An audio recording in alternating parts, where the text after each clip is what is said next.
During my time at Planned Parenthood, I wasn't working directly in the center, but the center next door had a 23-week baby that they had to let it die on a little basket that they had because it came out alive.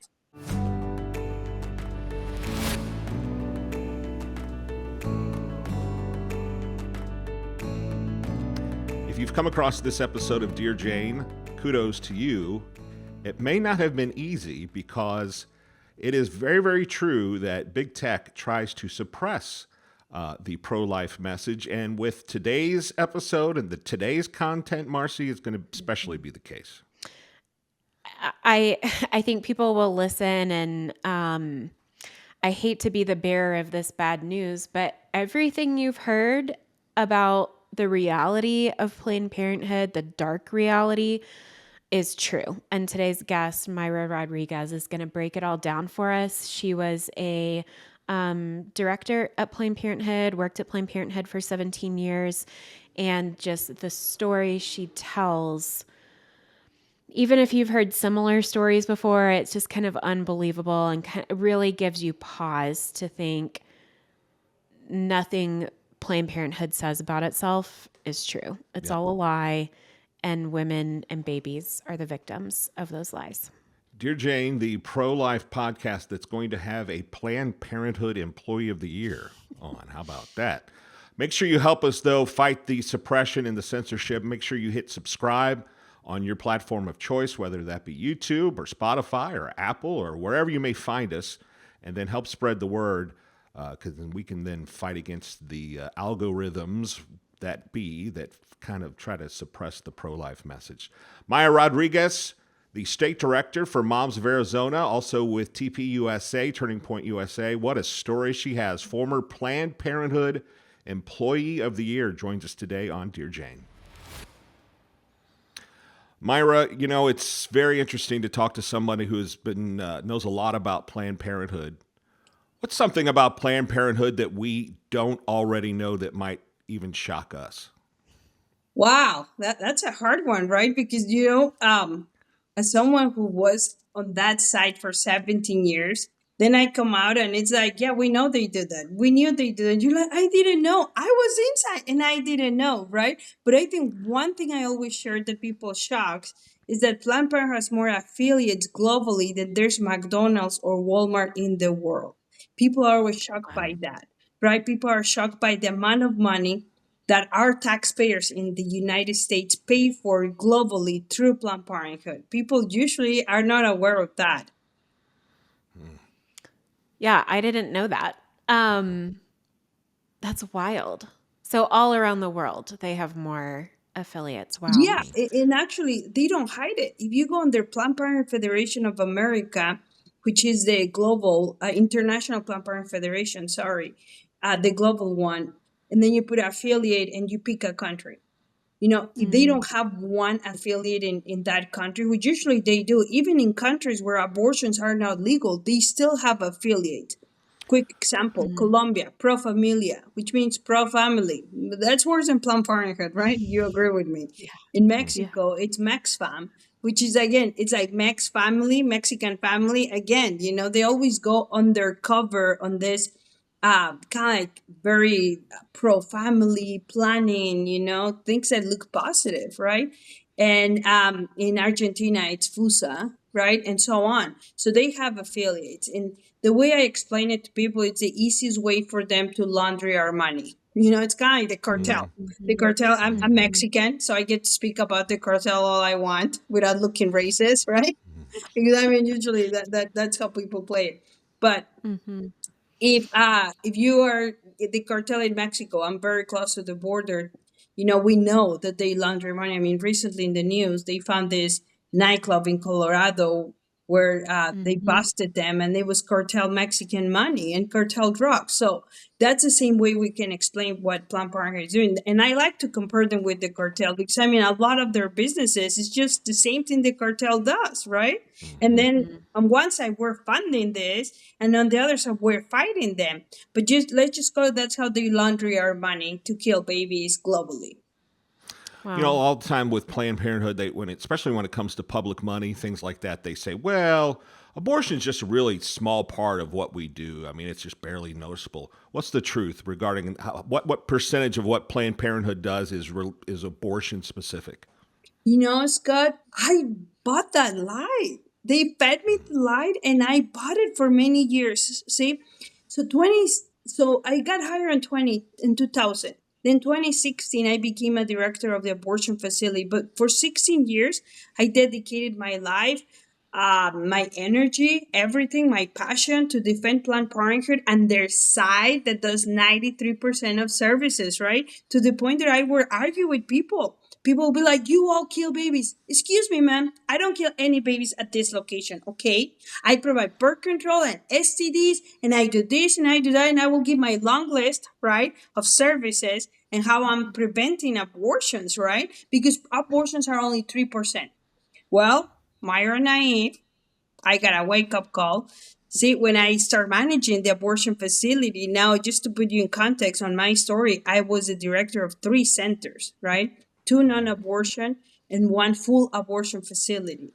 So, my non abortion facility, also known as Title 10 facility, which is the money that you hear the federal grant that they get through family planning Title 10, uh, barely saw 16 patients a day. No one said anything to me. If I saw 16 patients, great, Mayra, good job, good job, good job. Keep up the good work, right? Jump into the abortion facility, and I start as a fresh abortion manager with a quota. You need to have 45 patients. I'm like, for abortion? Like, how? That's simple math right there. That's not 3%. If my center who did birth control had about 16 patients a day and the abortion facility I had to see 45 patients a day, that's not only 3% of the services.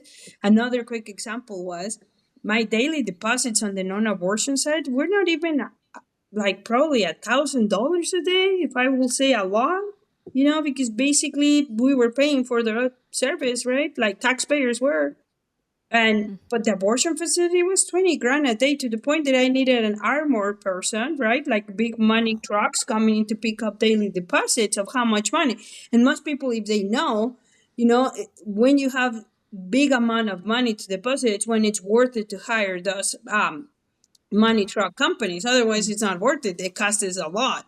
So that's all I wanted people to think about. If that abortion facility has one of those big trucks coming to pick up money, they just imagine how much money they're collecting every time they come, right? And those were the shocking. I used to drive the deposits from the non-abortion facilities. I used to go to the bank myself, put the money in. But the abortion facility, a truck came almost every day to pick up the money. What does that mean? That means it's a lot of money, and they don't want it kept Yeah. in the center, right? So it was over 20 grand a day. That's not 3%. No. That's a lot of money. So, for such a large organization, and I'm wondering, how do they get away with all of their lies? They've convinced the world that abortion's only 3% of their services. Most of what we do is helping, all of what we do is helping women. How do they get away with it? You know, that's really funny that you asked that, because it's not that I'm a special person, right? I mean, God, I'm special to God for sure, right? I'm chosen by Him. But that's part of why my story breaks, like, made it so much news, right? Because I come out and then I sued them for wrongful termination, because in their way to try to silence me, I kept complaining and complaining. Just to put the audience in context, maybe some people have not heard my story.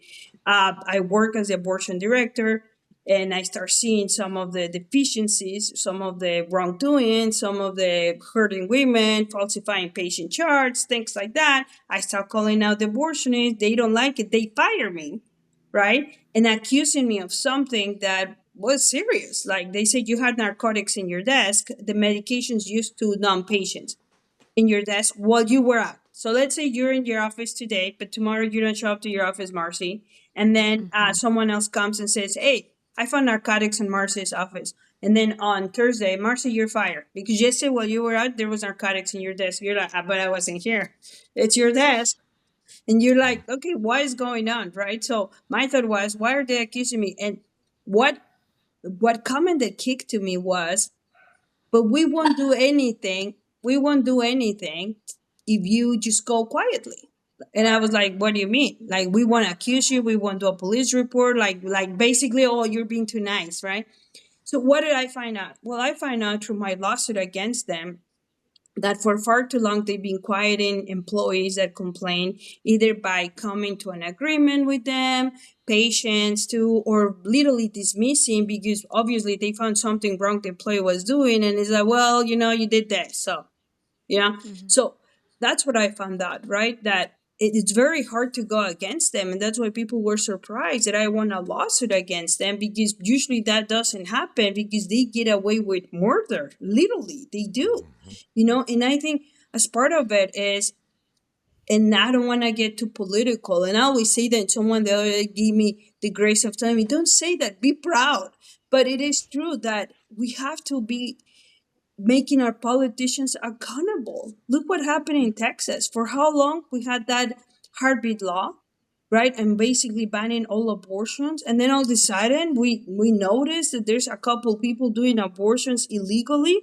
They didn't just start. I'm sure they've been doing them. I'm sure they never stop. We need to hold our politicians that we elect more accountable to go after them. One quick thing that I'm going to tell you how is the inspections. As a Planned Parenthood non abortion facility, my inspections were not scheduled ever. It was just like a restaurant. They show up unannounced, when I'm open. At Planned Parenthood, abortion facility, they were scheduling my inspections. That shocked me. I was like, wait, I get a head start? Like, I get Right. heads up that they're coming? I get to clean up and perfect and show the church that I want to show? How is that possible? How is it that Mhm. this industry gets away with that when a restaurant can get closed today if they showed up unannounced and they found something serious? And that's honestly, that's on us. And unfortunately, today we made things worse. Those propositions that passed in many of our states allowed them to be like this. Yep. No licensing required. We won't even know if they're an abortion facility anymore. Inspections reduced to the minimum. Worse than, like, even a hair salon and a nail salon gets inspected more than an abortion facility. How did we get here? That's how little we care about women. The other day I was speaking at a college here in Arizona, and one of the audience members, she was very pro abortion. And when she said something about that, well, maybe they need to reform the abortion industry, I say, sweetie, they've been doing abortions the same way since before it was legal because they Mhm. don't care. And there's not, and I just told her the simple way. So, in what way can we reform an abortion and not kill a baby? Like, Yeah. Mm. there's just not a way to do that. That's Yeah. where they don't care. They Yeah. don't care. Yeah. What kind of health, questionable health practices or things have you seen or become aware of that put women in danger? Scott, one of the hardest things for me to swallow was that for 16 years, every time a woman came into my center and I told her, hey, so you're pregnant. And she's like, oh, what do I do now? And, well, you can have an abortion. Abortions are safe. It's safer than carrying that baby to full term. You're going to be in and out. You're going home. Nothing happened. Tomorrow, back to normal. The pill, just like Tylenol. Bleed a couple days, not problem, right? You got this. It's easy. Don't worry. Don't worry about it, right? You can move on with your life very easy. I get to the abortion facility and it's like there's a moment that you realize that you bought the lies, you fed the lies to people, and it's not true. Mhm. One of the things that I noticed the most, which is on my lawsuit, is that I call out daily complications unreported. That means that daily there was complications that the doctor didn't even care to report, on top of the ones he didn't even notice that happened. And one of them is perforating women. So one of the high risk of aspiration abortions, which are done from 6 weeks on, it's perforating women, and that means perforating their uterus, perforating their intestines, some organ. That's a risk, and it's on their paperwork. They're not lying about it because it is on their paperwork. What they're lying about is that it doesn't happen as frequently as they say it does, right? Mhm. And that's another thing that it's on us. Who does these statistics about abortion complications? They do. Right. I mean, they get to Mhm. report their own complications. Yeah, I always give the example of my husband. We own a trucking company. My husband doesn't get to call the FMCSA and say, "Hey, I want you to know that I have a flat tire today, or my truck is in perfect condition." No, my husband truck gets inspected. No one believes my husband. No one's gonna believe. Oh, you're telling me you haven't had a single drink in a whole year, so I shouldn't even test you for drugs or alcohol? No, they get tested. But here, they do their own reporting. And that was another thing that shocked me.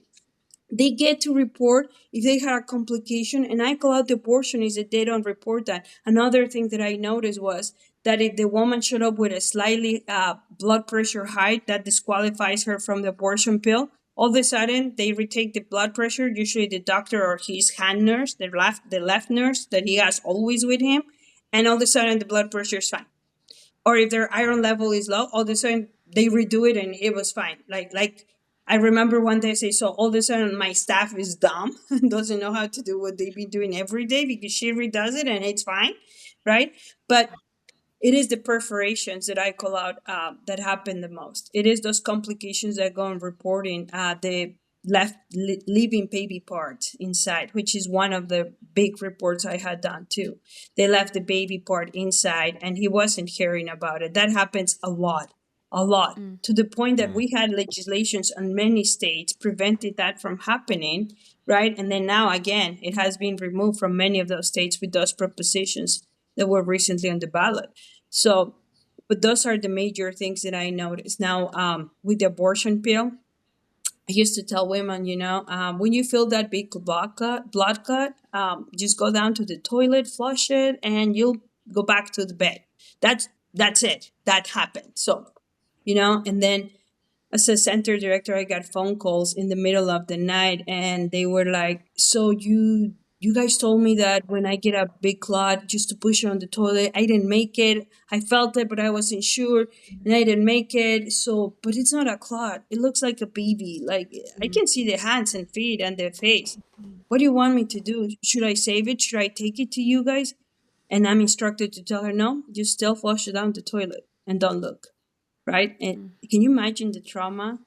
Like that's a big trauma, right? Or it's just as simple as Tylenol, you're gonna bleed like a period, and then I got those phone calls. I still remember their voice. I think I'm gonna die. Like I'm bleeding so much and this hurts so bad that I think I'm gonna die. And then you're instructed to her, "Oh, you're okay. Just put some heating pad, ibuprofen, lift up your feet, call me back in the morning." Dismissing them of that way they're feeling at that moment, which is scared. They're scared they're alone with that pill in their apartment. I mean, we have all seen my friend's Abby Johnson's Unplanned movie, and that clip right there gets everyone when she's alone in the bathroom. We have heard from many women how a neighbor got to them because they were all alone when they were screaming of excruciating pain, right? And but those are the things that they denied of happening, right? And they do. Like they keep saying it's just Tylenol. Like Viagra has a lot more side effects than the abortion pill. I hate when they say that, because it's a laugh of the face of all those women that have gone through hell because of that pill. Mhm. Well, and I'm sure it makes the women who do experience those horrific adverse effects think that something must be wrong with them, or they did something wrong. We've heard kind of anecdotally for years these horror stories of women who take the abortion pill, and just recently that report came out showing that it's way worse than the FDA has ever let on, than the abortion industry has ever let on. Do you think that news is going to change anything? I mean, it just feels like no matter what kind of new information comes out, that somehow Planned Parenthood and the other side always spins it to say, how are they going to wiggle their way out of this one? I think that they will find a way. First of all, they pay a lot of money, right, to get into social media. And I mean, you guys have one of the greatest podcasts, and the shadow ban is real, right? If it wasn't for a lot of us trying to share the content, like people wouldn't even know that we are out there, right? Which is so sad that we live in this world where we can constantly, as someone speaking against what everyone should be against, at least I tell people this, at least understand this is a corporation that has profit on women. Like, Can we at least agree on that, right? And they should, just for that, they should be against that, right? Unfortunately, the amount of money they have to promote social media and paid actresses, I mean, what can we call them? Actresses. Because I can promise you, I have never met, in my 17 years working for Planned Parenthood, never once have I met a woman that was happy to have her abortion done. Never once did a woman Mm. return to my center and say, "Hey, Mayra, thank you for helping me have the Wow. abortion last week." Not once did any woman came back to thank me for anything. So when I hear these testimonies of women either jumping on TikTok of happiness or looking happy after an abortion, I'm sorry, I'm gonna call that bluff, because it is not true. Because I was there and all I saw was women devastated at the end of the day. I never saw someone jumping out of happiness for what they have done. I never got a phone call of someone, "Hey, I'm calling just to let you know that you have been the best thing that happened to me today or last week or this year." Never. So, Mm. and that's a simple fact right there, right? So I do hope that people are waking more to their reality. Unfortunately, we are facing a world that has become very inhumane towards babies. I mean, we all know, right? It is one of the things. I mean, I always tell people that when they say like, "Oh, don't show the babies, don't show the babies from abortion," it's what woke me up, right? Until I saw those baby pieces, until I got to that room of the products of conception room, and I saw them laying out. You understand what you're doing, like, so I'm Mhm. all for it now. Keep talking about it, keep talking, like, don't hide the pain that those babies are going through, because I strongly believe that's the only thing that will wake up humanity. We need one of those ultrasounds that we can hear the thoughts of the babies. Maybe Elon Musk will come up with that. Yeah. There you go. Yeah. You mentioned something earlier that I just want to circle back around to, because and then you just mentioned it again, because I think it's uncomfortable and heartbreaking for people to hear about this, but I think it's an important part of the equation that a lot of people don't understand. And that is with surgical abortions, the way they're supposed to ensure that none of the body parts remain inside the woman is in that products of conception room, right? They're supposed to lay out all of the pieces. Can you just kind of describe that briefly? Let people, because that I think that's a part of the process that people don't think about, And they don't especially even think in this. it happens. Yeah. Like, they don't believe us. Like, you're like, "I saw Mhm. it with my own eyes, many," right? And they don't believe that it Mhm. happens, right? Like, I even sure that during my time at Planned Parenthood, I wasn't working directly in the center, but the center next door, I was door B for birth control, door A for abortion. That's literally what they call it. Uh, Mm. had a 23-week baby that literally the staff shared that they had to let it die on a little basket that they had because it came out alive. So, and people don't believe us that that happens. But abortions after 12.6 weeks happen through the dismemberment of the baby in the womb. And what does that mean? They have to rip their baby parts. And the way they do that is so they won't come out alive, right? Because in someone's mind, that's a lot less evil than allowing the baby to come out and letting it die, which of course it is, but it is still as evil because they're dismembering them and they are feeling pain. So he puts everything on like a metal container. Then the assistant surgical person goes into this room. For the most part, he's supposed to follow her, and together as a team, they're supposed to look at everything, the placenta. There's two legs, feet, hands, a head, right? A torso, umbilical cord, because nothing has to be left inside the mother, right? And that's their job to do it. So imagine you take this baby, it looks like a baby, it is a baby, and then you put it on a little glass, like a pie glass, against one of those lights like the ultrasonographers used to use before. And you set it up against that light, and then you start counting the pieces and are literally putting back together the broken baby to make sure it's all there. And then once it's done, you dump it into a Ziploc bag to throw it into a red bag. And then if they have no use for those babies, because as you know, many states do allow the practicing of fetal remains, which they go to a lab and then they get to do whatever they want with those baby bodies. But in states that they don't allow that, or when they don't have use for them, That bag gets picked up by medical waste. And what do I mean by that? I mean the same place that picks up all the gas from hospitals, from prisons, all this trash from the hospitals, pick up the remains of these babies to cremate them along with the trash. They don't even get disposed like any adult grown or born human, which they're already human, but there's not even a law that protects them to be disposed the correct way that anyone who died in a hospital would have.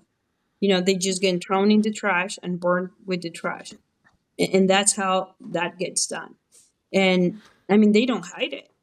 If they Mm, go into even in any of the companies, the biocycle recycle people, they have it in there described. It's nothing that it's secret. It's out there. It's public information. People really just have to look for it.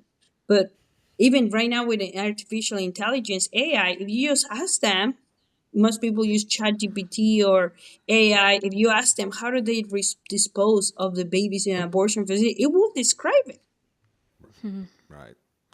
Wow. What you described in the, what do they call it, the conception room or the Yes. products of conception room?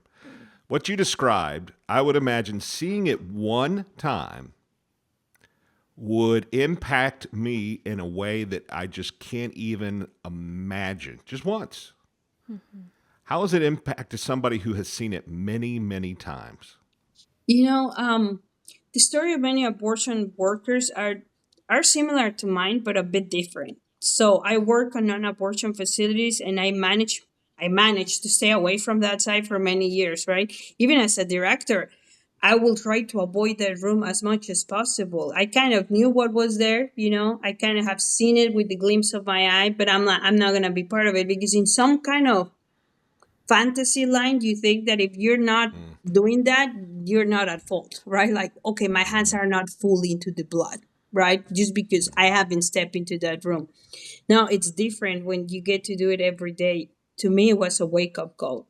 To many other abortion workers, it kind of dehumanizes them. They start seeing it every day until they become norm to seeing them, right? And cold to seeing them, right? mm. What happened to me was the actual opposite. Every day, as I got closer to that, I start waking up and wait a minute, right? The phone calls of the patients, the trauma of the patients, seeing them, to the point of I'm signing off, to go and dispose these babies. The reality is, I only lasted 10 months as a director of the abortion facility after being with them for over 16 years. That's all it took for me, 10 months there. And I can assure you, those were the 10 worst months of my life. I couldn't sleep. I became angry, a very angry person. And one of the things I share is that when they offered me to take over the abortion facility, I quickly said, no, thank you, because I have heard everyone's unhappy there. I mean, how could you not be unhappy? You're Right. killing people for the Yeah. living, right? So I strongly believe that every day when the people stay there, they become desensitized to it. They start not seeing the baby and they start believing, oh, just tissue. You see it as a tissue. It's like you repeat that lie 100 times and it becomes your truth, right? And I think honestly, that's what they do. Abortionists don't ask me. I can't figure them out. I honestly, after working with many of them, cannot figure them out. They are insensitive. Most of them are atheists. They make fun of people who are believers or religious. I had an abortionist that I remember, she knew I was Catholic, and she's like, why don't you go pray with the people on the sidewalk? That suits you better. And it was like, okay. I remember that her jokes about it were just, were to way to me. Like she was a bully. Yeah. Yeah. Mhm. So, after working for Planned Parenthood for 17 years, what was it that finally just made you walk away and say, I can't do this anymore? You know, um, it was a 19-year-old. So after calling all these atrocities that I have already seen, every day, call me naive, but I was hoping they were going to do something about it. You know, I mean, I always make this kind of a joke that in 2016 I got the Employee of the Year award, and I'm like, I'm certain I'm going to get 2017 too, because I've been calling what's wrong at this center, right? Which is what they hire me, right? You will think that someone that cares no matter what will be thankful of someone showing them what's going on inside their business, right? Hmm. And but it was the opposite. So there was a 19-year-old, and she was 14 weeks pregnant, and the staff that was his assistant came to my office, really worried, and she says, Myra, I'm missing the head. He's leaving. He inserted an IUD, which is intrauterine device, which looks like a T, a very small T, and she knew. Now I'm talking about a person that barely went to medical assistant school, which means it's what, like a 6-month program, no medical background, high school medical assistant. She knew what could happen to that 19-year-old with fetal remains and a IUD, and she was worried because she couldn't find the head.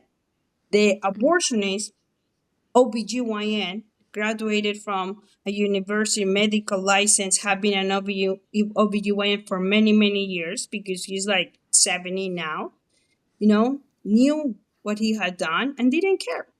He was leaving, he was going home. And she came to my office and said, I don't know what else to do. He's leaving. I can find it. I told him to hold the patient in the room. And I know he's going to fire me for coming and telling you, but I, I, I can't let him go. So I said, don't worry about it. I'll go to the back.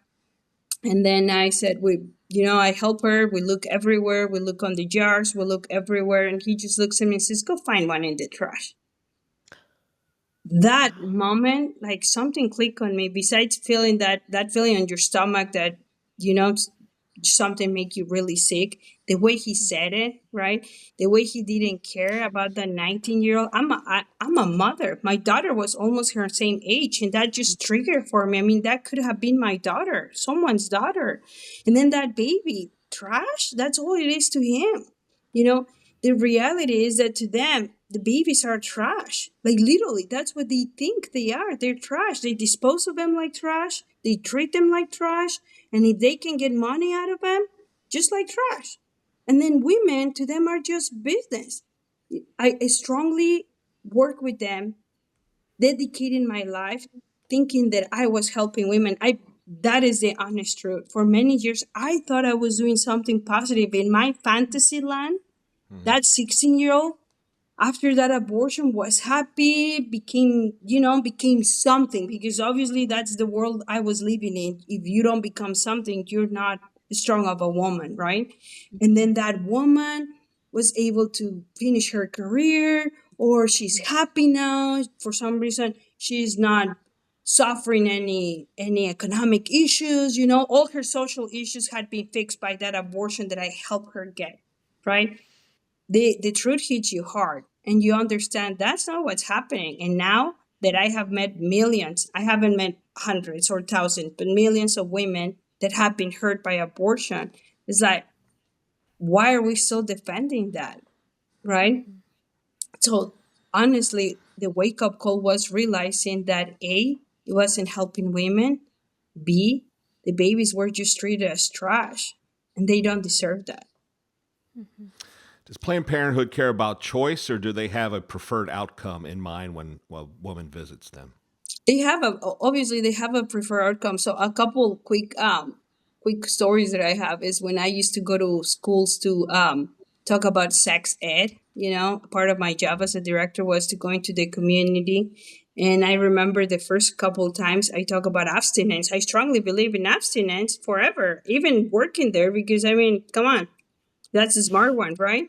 Especially with children, 12 years old, 13 years old. But the first couple times my supervisor, they sent someone with me to watch me, and she's like, Myra, they don't need their mom. They have a mom. She talks about abstinence, right?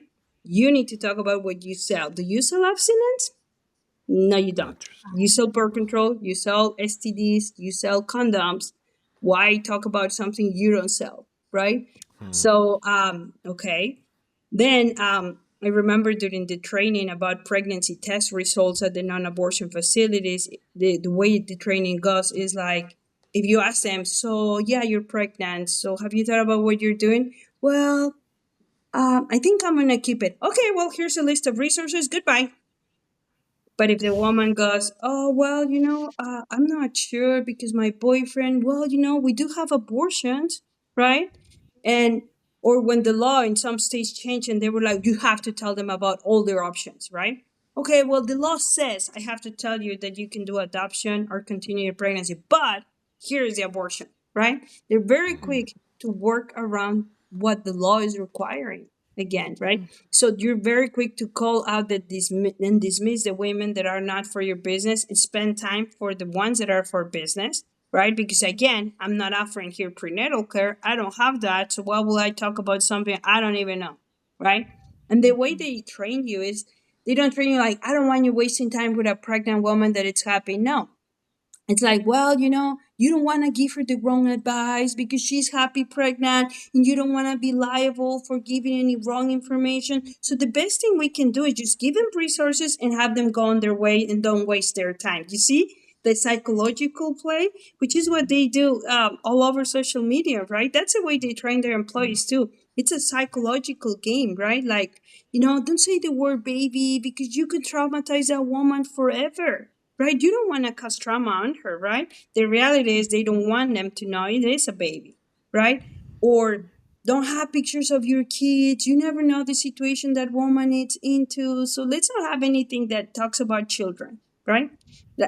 And I mean, and all you're like, well, no, you're right. I don't want to hurt another woman, right? I don't want to cause her pain. Same thing with the ultrasound. You know, don't show her the ultrasound, even if she asks to see the ultrasound. Wow. Well, we strongly advise you not to because what are you gonna do after you see it? The trauma you're Wow. gonna have. I mean, we strongly advise you not to. Do you still want to? What woman's gonna say yes? I just told you we'll give you trauma. It will make it Yeah. worse for you. So why would you say yes? Right? Because they know the power of that ultrasound. So it is a psychological game that they do, and they do it. I mean, you notice the media. I mean, look at it, the way they come out as the victims. I remember my lawyer when we were starting the lawsuit. He's like, "I'm gonna keep this quiet. We're gonna make this about a wrongful termination and not a pro-life, pro-abortion issue because they get to play victim every time it goes that way." And Yeah. that is, and I think that's what they do. Honestly, I think they have very smart people that they have hired to know how to twist the mind of the people. Yeah. Does Planned Parenthood intentionally target minority communities? Oh yes. So how I got the job, right? So how did I start working for Planned Parenthood? Okay, if my accent didn't give me away, guys, I'm Mexican. I moved here from Mexico when I was about 18. That's about 30 years ago. So yeah, I just gave my age. But anyways, um, I moved in here. Coming from Mexico, I wanted to be a doctor. Obviously, the dream was a little impossible being in a foreign country. I had a visa. I came with a visa. Okay, I always like to specify that. Uh, my friend was working for Planned Parenthood, and she's like, "Hey, you like all that medical stuff? Why don't you come work where I work? They need people who speak Spanish to go into the Hispanic communities." And I'm like, I want to help people. I want to help my people. I speak Spanish and I like the medical field. I mean, I have my diploma as a medical lab technician from Mexico. So I have some knowledge of medical terminology in Spanish. So, and I like that field. So, yeah, of course. And they start training me to go into the Hispanic community, specifically the immigrant communities. How? Well, one of the things they use, and they are using it now, in our centers, you don't have to worry about being deported. You are welcome here, right? I remember one of the quick things they use in Arizona on when we had that, it was SB 1070 law, which a lot of people call racist. And basically, it was misinformation about what the law would do. But basically, they were saying that if they showed up in the hospital, they will get deported, right? Like kind of what they're doing now. And I remember that I was trying to go into the communities and tell women, hey, but if you have the abortion, but if you continue pregnancy, you could get deported, right? Can you imagine that mother? I mean, she's gonna choose to kill their baby. It is it is very simple for people to see that because all Planned Parenthood locations are located on the minority communities. And I like to say that That's why they need to keep being funded, right? Because they're in the minority communities. But the Mhm. actual service they provide the most for those communities have nothing to do with the funding they receive, right? They have to do with abortions. They promote abortions and they sell them abortions. So, I mean, here in Arizona, 42% of the abortions in Arizona are Hispanic. You're Wow. like, how is that Wow. possible? How is it Yeah. that we're almost at 50% of abortions in Arizona just from Hispanics? Wow. I can even imagine the numbers from California. I don't have them, but I'm Yeah. sure they're over 60% Hispanic abortions, right? So, I mean, they do target them, and we shouldn't be surprised at this. Margaret Sanger started it the same Right. way. She hired black Mhm. people, so then the black people will feel comfortable. That's what they do, right? With our ministry, with abortion workers, and then they were none with Mhm. our ministry. I mean, we noticed, when it was a community with high African Americans, the workers that left that site were African American. Like California, a lot of Hispanic workers left industry and are part of ministry, right? Like that, you can see it by location, based on the minority or based on the community that it's vulnerable. You can see they hire the staff. Why? Because you feel comfortable, right? You'll feel Mhm. comfortable if I'm from your race and your color, and I'm telling you this is good for you. Mhm. Wow. You are to be commended for being brave and telling your story. I'm sure that it does come with a cost, and so thank you very much for what you do. If people would, if you'd like to connect with Mayra, visit her website, MayraRodriguez.org. She can be someone who can speak, and if you want to hear more of her story or just connect with her, we encourage you to visit that website. Mayra, thank you very, very much for joining us today. Thank you.